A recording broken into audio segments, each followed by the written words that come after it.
I came home because I heard you say you loved me, and I have spent 6 years regretting that I ran, Ryan said.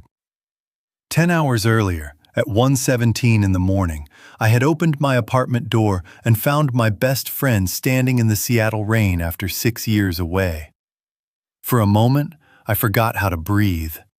Ryan Bennett looked older than the 21-year-old who had vanished from my life, but not different enough to feel like a stranger. His light brown hair was wet, his blue eyes were exhausted, and one hand remained buried in the pocket of a dark coat. We were both 27 now. We had been best friends since middle school, shared this apartment during our final year of college, and bought the battered coffee table behind me with money we should have spent on groceries. Then Ryan left for New York with one suitcase and a promise to call after he settled. He never did. "Ryan?" I finally whispered. His mouth curved into an uncertain smile. "Hey, Ethan." That one word hurt more than anger would have. I stepped aside, and he entered without trying to hug me. He looked at the framed photographs, the old record player by the window, and the bookshelf we had assembled badly enough that it still leaned to the left. "You kept it," he said. "It still holds books." "That is not what I meant." His gaze moved to the silver bracelet on my wrist, the one he had given me for my 18th birthday. "You kept a lot of things." I touched the bracelet before I could stop myself. "Some things kept working." Rain tapped against the glass. Ryan removed his coat and placed it over a chair, but he did not sit. He looked like a guest, waiting to learn whether he was welcome. "How long are you in Seattle?" I asked. "My company approved a transfer. I signed a 3-month lease on a small house outside the city." My chest tightened. His return was not a visit, but it was not a promise either. "You arranged all of that without telling me?" "I did not know whether telling you would be fair." Disappearing was not fair. "I know." He accepted the sentence without defending himself. That made it harder to stay angry in the simple way I had practiced for years. Ryan showed me a photograph of the rental house on his phone, then lowered the screen. "I move in next week. Until then, I am staying with my parents." "Then why are you here after 1 in the morning?" Fear replaced the careful composure on his face. "Because there is one thing I have to tell you before I begin pretending this is an ordinary homecoming." "What thing?" He glanced at my bracelet again. "I thought you would stop thinking about me." I almost laughed. You did not give me enough truth to know what I was supposed to stop thinking about. Ryan walked toward the window, but kept several feet between us. "You are right." I wanted to demand every answer at once. I also knew that a man who had avoided one conversation for 6 years might disappear inside himself if I forced all of it into a single minute. "You can have coffee," I said. "You can sit down. You do not get forgiveness because you showed up wet at my door." I did not come for automatic forgiveness. He turned from the window. I came because I could not keep running from what I left here. I studied the man who had once known every version of me and understood that his return was not the answer. It was the first question he had finally stayed long enough to hear. By the time the rain softened, neither of us had moved much farther than the space we had chosen. Ryan remained near the window while I filled the coffee maker, mostly because I needed something ordinary to do with my hands. "You could have called," I said. "I know." "You could have sent one message in 6 years." "I know." "You could have warned me tonight." He looked at me. I wrote the warning 3 times and deleted it 3 times. "I was afraid you would tell me not to come." "That would have been my right." "Yes." He said it without argument. That mattered, although it did not repair anything. I poured 2 cups and remembered that he drank his coffee black. When I placed his cup on the counter, he gave me a faint smile. "You remember?" Memory was never the problem. The smile disappeared. For a while, the only sound was the coffee maker cooling behind us. Then Ryan nodded toward the hallway. Is the second bedroom still there? It is my office now. Can I see it? I considered refusing, then led him down the narrow hall. The room had been his during our last year of college. The bed was gone, but the old wooden desk remained against the wall. Ryan ran a finger over a deep scratch near the edge. You did that, I said. You blamed me for it. Because you dropped the speaker. You put it on a stack of textbooks. He laughed softly, and for 3 seconds the past felt close enough to touch. We had eaten cheap pizza at that desk, argued over music, driven to the lake with the windows down, and promised, after graduation, that no job would turn us into people who sent birthday messages twice a year. During our final week, he labeled boxes for New York, while I pretended the move was temporary. He gave me the apartment key back at breakfast, then borrowed it again that night because he had forgotten his wallet.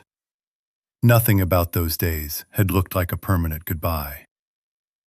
Ryan moved to New York 9 days later. I leaned against the doorframe. Why did you really leave? His expression closed. I told everyone I needed a fresh start. That is not an answer. It was the only answer I could survive giving. I felt anger rise again. I waited for you to call. He turned toward me. For how long? Longer than I am proud of. Ryan stepped closer, then stopped before the distance could become intimate. I wanted to call every week. Wanting is not calling. I know. His eyes moved to the desk. Every time I tried to write, the message became something I was not ready to admit. Something about me? His silence was an answer, but not enough of one. Say it. Ryan rubbed his thumb against his palm, the same nervous habit he had at 16. Not tonight. I almost told him to leave. Instead, I said, You arrived at my home after 6 years. You do not get to create another mystery and call it honesty. Shame crossed his face. Tomorrow morning, I will tell you everything I can explain, and I will admit what I still cannot. It was more specific than the promises he had made before, so I let it stand. Ryan returned to the living room to retrieve his coat. As I switched off the office lamp, I noticed a folded sheet beneath an old photograph of us outside the waterfront diner. The paper had not been there earlier that evening. Ryan must have placed it on the desk while my back was turned. My name was written across the front in the handwriting I had once known better than my own. The folded paper trembled slightly between my fingers. It was addressed to me, and Ryan had left it where I could find it, but opening it still felt like stepping into a room he had kept locked for 6 years. From the kitchen, I heard water running into 2 mugs. I unfolded the page. Ethan, if you were reading this, then I finally came home. Beneath that line, Ryan had written, I have rewritten this letter more times than I can count. Every version sounded like an excuse, and you deserved more than an excuse. I sat in the desk chair. The next sentence tightened my chest. 6 years ago, I left because I was afraid of what would happen if I stayed. I remembered our final week together, the unopened moving boxes in his room, the way he avoided my eyes, and the night I drove to his parents' house only to learn that he had taken an earlier flight. I had assumed New York offered a better job and a life too exciting to interrupt with explanations. The letter said otherwise. A train ticket stub had been folded into the page, dated the morning he left. It was not sentimental decoration. It fixed the choice to a real hour and proved he had written the first version before boarding. You probably believed I forgot you. I did not. Distance made silence easier, but it never made it honest. Footsteps sounded in the hall. Ryan appeared in the doorway and stopped when he saw the page. "You found it. You put it there." I could not make myself say the first part aloud. I stood. "When did you write this version?" "On the flight to Seattle." "And the first version?" He looked down. "The night before I left." The admission landed like a physical weight. "You knew you owed me an explanation before you disappeared." "Yes." "Then why did you not give it to me?" "Because I thought the truth would make both choices worse." "Worse than 6 years of silence?" Ryan closed his eyes briefly. "No, I know that now." I held the page between us. "The letter says you were afraid of staying. It does not say what you were afraid of." He walked back toward the kitchen counter and placed both hands against it, grounding himself without coming closer to me. I spent 6 years telling myself leaving protected our friendship. There was no friendship after you left. His face tightened. "I know." "Then tell me now." For several seconds, he fought the habit that had controlled every conversation between us. I thought staying would force me to admit something I did not know how to live with. "About yourself?" "About us." My heartbeat changed, but I refused to fill the silence for him. Ryan looked toward the rain-streaked window. "I cared about you in a way that did not feel safe to name. I was scared I had imagined everything, and even more scared that I had not. You could have asked me." "I should have." I looked down at the remaining lines. "If I ever return, I hope you will let me explain why I could not say goodbye." The back of the page carried one final sentence in darker ink. "I left because I heard something I was never supposed to hear." I turned it toward him. "What did you hear?" Ryan's face went still. Whatever answer had brought him home was no longer hidden in New York. It was standing in my kitchen, waiting for him to choose whether he would run again. "What did you hear?" I asked again. Ryan sat at the far end of the sofa, leaving the chair opposite him for me. "You were talking to Daniel outside the coffee shop near campus," he said. The memory returned immediately. Daniel had been the first friend I trusted with the truth about my feelings for Ryan. We met the night before Ryan's flight because I had decided I would confess before he left. "You were supposed to meet me there," I said. "I came early. You were sitting near the open window, and I heard my name." Ryan looked at his hands. "I heard you say you had loved your best friend for years. Then a bus passed, and I missed part of the conversation. When I could hear again, you were saying that telling him might destroy the only relationship you could not afford to lose. So you knew I meant you." "I believed you probably meant me. Believing is not the same as being certain." "You could have walked inside." "I was already planning to tell you I felt the same." His voice dropped. "Hearing you made it real. And real meant I could lose you in a way friendship had never required me to imagine." The explanation made emotional sense. It did not make his decision acceptable. "You were frightened, so you removed my choice." "Yes." "You decided silence would hurt me less than the truth." "Yes." "And you never checked whether that was true." Ryan met my eyes. "No." I appreciated that he did not turn fear into an excuse. My anger became quieter and more precise. "Do you remember what I told Daniel after that?" "No, I left before you finished." "I told him I was going to give you a letter that night because I did not trust my voice." Ryan's expression changed so quickly that I knew the detail meant something. "A letter?" "I slid it under the door at your parents' house around 11. The next morning, your mother said you had already left for the airport." He looked toward the hallway as if the past had opened there. I saw the envelope. Every muscle in my body tightened. You saw it? Your name was not on it, only mine. I knew what it might contain. I put it in a wooden box with our photographs and left the box in my old closet. You never opened it? No. I stood because sitting felt impossible. You had my answer in your hands. I was afraid reading it would obligate me to become brave before I was ready. It would not have obligated you to love me. It would have obligated you to answer me like a human being. Ryan flinched but nodded. You are right. For 6 years, I had believed he left before knowing the truth. Now I understood that he had refused the truth when it reached him. That distinction hurt differently.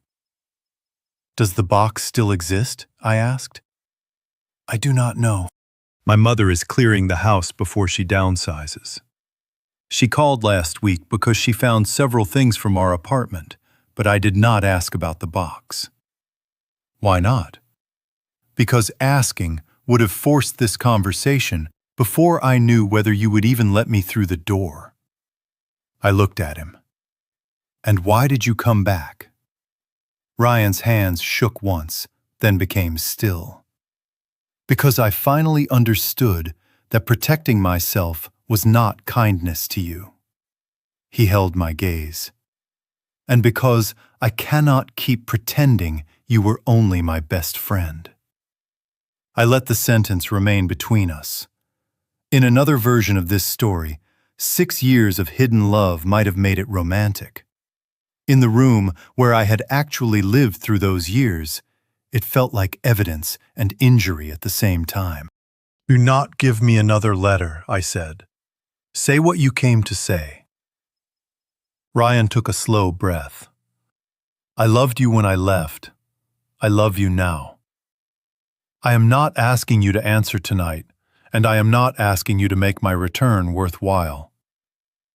Hearing the words aloud made my chest ache, but it did not erase the empty birthdays, the unanswered messages, or the years when I questioned whether our friendship had mattered to him at all. Why now? I asked. Ryan explained that his company had offered him a transfer months earlier. He declined it twice. Then his mother needed surgery and asked him to come home during her recovery. She was doing well, but the visit forced him to see how thoroughly he had organized his life around avoiding Seattle. He had accepted the transfer before deciding whether I would speak to him, which mattered. His job and housing did not depend on my response. I built a good life in New York, he said. I worked, made friends, traveled, and got promoted. None of that was false. But every important moment still produced the same first thought. I need to tell Ethan. He looked toward the coffee table. When I got the promotion, I opened your contact and closed it. When my mother called from the hospital, you were the person I wanted beside me. I finally understood that leaving had not changed what I felt. It only trained me to hide it. You should have trusted me 6 years ago. Yes. You should not have decided what was best for both of us. Yes. And coming home does not make you brave if you disappear again when I am angry.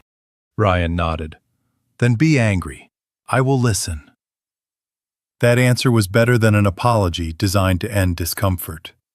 I told him I was not ready to forgive him and did not know whether I could ever trust him as a partner. His face fell, but he did not bargain. I understand. Do you? I asked.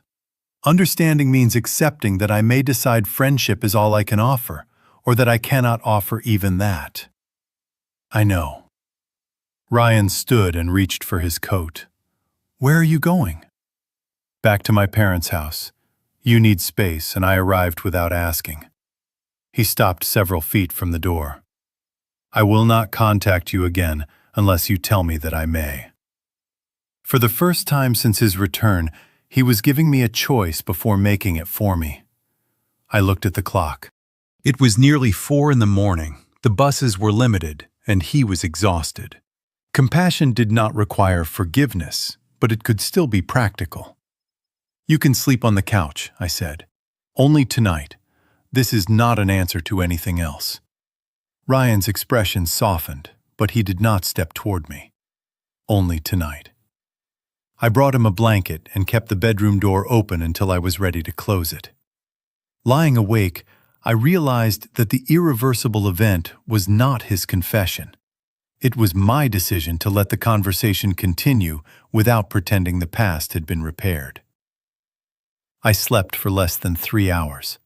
At 7, the coffee maker clicked on, and I found Ryan in the kitchen using the same 2 mugs from the night before. "You still wake up early," I said. "You still consider 7 an unreasonable hour." A reluctant smile escaped me. For a minute, we sounded like the people we had been. Then I noticed a cardboard archive box beside his coat. "What is that?" "My mother brought it from the garage when she picked me up at the airport. I left it in the car, but I brought it inside after you went to bed because it contains things from our apartment." "Is it the wooden box?" "No," I checked. He opened the archive box only after I nodded. Inside were books, photographs, a cracked picture frame, and the cheap ceramic bowl we had used for spare keys. Ryan lifted a photograph taken a week after our college graduation.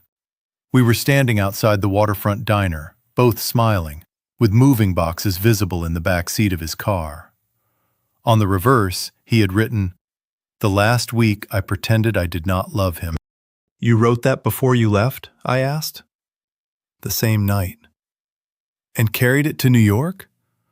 "Through 4 apartments." He did not present that as proof I owed him anything.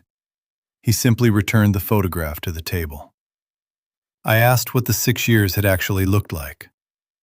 Ryan told me the first year was easy because everything was new. Later, he began saving photographs of places I would have liked: snow in Central Park, a Brooklyn bookstore, a ridiculous building shaped like an iron, the view from his first office. He opened a folder on his phone containing 43 unsent messages attached to those photographs. "I used to call them messages to you," he said. "They were drafts I kept for myself." "Saving a draft is not the same as speaking to me." "I know." He offered me the phone rather than placing it in my hand. I chose to look. The messages were not declarations. They were ordinary fragments. "You would hate this coffee. This musician sounds like the record you played too loudly. I got the promotion. Mom is out of surgery." Each one marked a moment when he had approached the door between us and refused to open it. "Why keep them?" I asked. At first, because I thought I might send them. Later, because deleting them felt like lying about who I wanted to call. The explanation did not feel romantic. It felt lonely. Ryan closed the folder when I handed back the phone. "I started seeing a counselor in New York 3 months ago," he said. "Not to convince you I have changed. I needed to understand why fear always became distance." That was the first evidence that his return was part of a decision larger than one emotional night. My phone rang before I could respond. The screen showed Ryan's mother. She apologized for calling early, then asked whether Ryan was with me. "I found a wooden box while clearing his old closet," she said. "There is a sealed envelope inside with his name on it, but the handwriting looks like yours." I looked across the table. Ryan read the answer in my face. "She found it," I said. His fear returned immediately. "Ethan, you do not have to open anything." "No," I said, "but this time, I get to decide."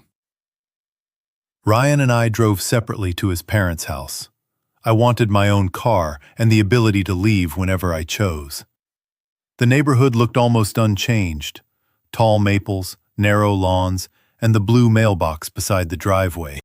His mother greeted me warmly and said her recovery was going well. She did not ask what had happened between us. She placed a small wooden box on the living room table. She did not defend her son or ask me to forgive him. She only said, "Whatever this contains, you both deserved the truth years ago." Then went to the kitchen and closed the door to give us privacy. My name was written across the top in faded marker. Inside were ticket stubs, photographs, folded notes, and the sealed envelope I had pushed under Ryan's door 6 years earlier. Seeing it brought the night back in full. I had written the letter after meeting Daniel, driven to Ryan's parents' house, and left it beneath the door at 11:43. When Ryan failed to call, I sent one message the following morning. His reply said only, "I had to go. I am sorry." I had assumed he never found the envelope. Ryan sat on the opposite side of the table. "I picked it up before I left for the airport," he said. "I recognized your handwriting. I carried it upstairs, put it in this box, and told myself I would open it when I reached New York. But you left the box here." I panicked before the car arrived. I thought if the letter confirmed what I heard, I would turn around. If it did not, I would lose the version of the truth I had used to justify leaving. His honesty was brutal because it did not flatter either of us. "You chose uncertainty." Yes, uncertainty let me avoid an answer. He slid the envelope toward me, but kept his hands on his side of the table. "It was addressed to me, but the decision belongs to you now. You can open it, destroy it, or leave it sealed." I examined the unbroken edge. "If I open it, that does not mean I forgive you." "I understand." I broke the seal. The handwriting filled nearly every inch of the page. "Ryan, I do not know if I will be brave enough to say this to your face, so I am writing it down. You are my best friend, but that is not all you are to me. I have tried to make the feeling disappear. It has not. I am not asking you to feel the same or to answer before you are ready. I only need you to know that if you ever wondered whether someone was waiting for the real version of you, the answer was me." My 21-year-old self sounded frightened but clear. He had offered Ryan the very freedom Ryan claimed he feared losing. I lowered the page. Ryan's eyes were wet, but he did not reach for me. "You never knew those exact words," I said. "No. You ran from an answer that did not demand anything from you." "Yes.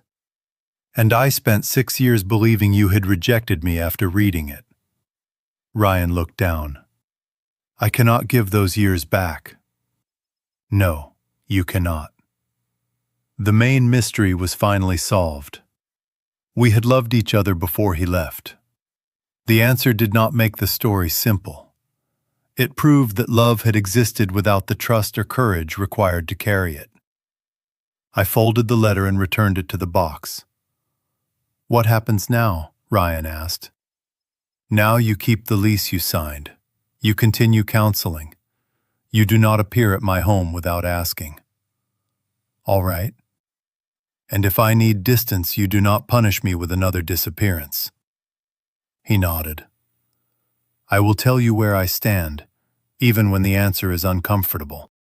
I took the box with me because he said it belonged to the person whose history it had held. Driving home alone, I understood that mutual love was not a resolution. It was only the truth from which any honest decision would have to begin. Ryan moved into the small rental house outside Seattle the following week, exactly as planned. He did not cancel the lease to prove devotion, ask me to visit, or turn housing into a test of my feelings. On the first Sunday, he sent one message. "I hope your week was manageable." No reply required. I waited until Monday and answered. For the next month, we exchanged short messages twice a week. When I needed 3 days without contact, I said so. Ryan replied, "I understand," and did not send anything until the day we had agreed upon. Consistency was less dramatic than a midnight confession, but it was the first thing that made trust possible. During the 5th week, a client meeting delayed a scheduled call. Ryan warned me before the call time, offered 2 alternatives, and appeared at the one I chose. The event was ordinary, but ordinary reliability was exactly what our history lacked. He continued meeting his counselor by video and found a local therapist before the New York sessions ended. I did not ask for reports from therapy, and he did not use attendance as proof that I owed him access. What mattered was conduct. He apologized specifically when he caught himself avoiding a hard question. He told me when work made him want to withdraw. He stopped treating fear as permission to make decisions for both of us. I also had work to do. I had spent years turning Ryan's absence into a private verdict about my worth. A counselor helped me separate the hurt he caused from the conclusions I had built around it. That did not divide responsibility equally. Leaving without explanation had been his decision. It did help me choose from the present instead of reacting only to the past. 6 weeks after his return, I agreed to meet him at a public coffee shop. We talked for 2 hours about ordinary things before discussing us. "What do you want from me now?" I asked. "A chance to know the person you became," he said. "Friendship, if that is what you choose. More only if we both reach it freely." We began with walks along the waterfront, coffee on Saturday afternoons, and dinners that ended before either of us felt trapped by expectation. He kept his own home. I kept mine. Daniel knew Ryan had returned, but I refused to make him a messenger or referee. Ryan apologized to him once for vanishing after overhearing a private conversation, then left him outside the relationship. 10 weeks after the night at my door, Ryan and I stood outside the old waterfront diner. He reached for the handle, then paused. "This place still makes me nervous." "The pancakes should make you nervous." He laughed. I realized I had stopped measuring every silence as the beginning of another disappearance.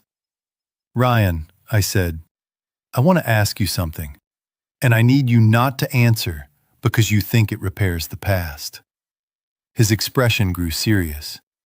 "All right. Would you have dinner with me next Friday? As a date?"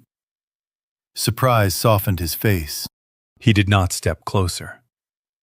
"Only if you are certain the invitation is yours." I looked at the man who had finally learned to leave room for my choice.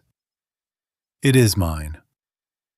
For the first time, the next chapter was not hidden in a letter or decided by fear. We entered it through a door both of us had agreed to open. 6 months after Ryan returned, Seattle no longer felt like the place where he had abandoned me. It was the city where we had begun learning that staying was an action, not a location. We moved slowly. Ryan completed the 3-month lease outside the city, then rented an apartment near his office because the commute was exhausting, not because it placed him closer to me. Most weekends we saw each other, but we kept separate homes, separate finances, and friendships that did not depend on the relationship. When he worried, he said so. When I became angry, I named the reason instead of testing whether he would leave. Neither of us disappeared. Trust returned in ordinary pieces, a call made when promised, a difficult answer given without delay, a boundary respected without resentment. Our first serious argument came when Ryan considered a work trip and waited too long to mention it because he feared I would hear New York as another abandonment. Instead of withdrawing, he told me he needed 1 hour to settle himself and called back when he promised. We disagreed, made a plan, and remained present. Ryan continued counseling. I continued mine. Love did not make the work unnecessary. It made honesty worth practicing. One Saturday, we returned to the waterfront diner from the photograph he had carried through 4 New York apartments. The sign was newer, the walls were painted blue, and the corner booth still faced the water. Ryan ordered pancakes. "They are still the best in Seattle," he said. "They are still average," he smiled. "You came anyway." I did. His expression softened. He reached into his jacket, and I raised one eyebrow. If that is another letter, I am leaving you with the check. Ryan laughed and placed both empty hands on the table. No letter. Good. I used to believe coming home meant returning to a city, a house, or a memory, he said. I was wrong. Home is the place where I can tell the truth without demanding that someone reward me for it. He held my gaze. You are the person I was too afraid to choose. But choosing you now means giving you the freedom to keep choosing me, or not. I studied him. You practiced that speech. Twice in the car. At least you admitted it.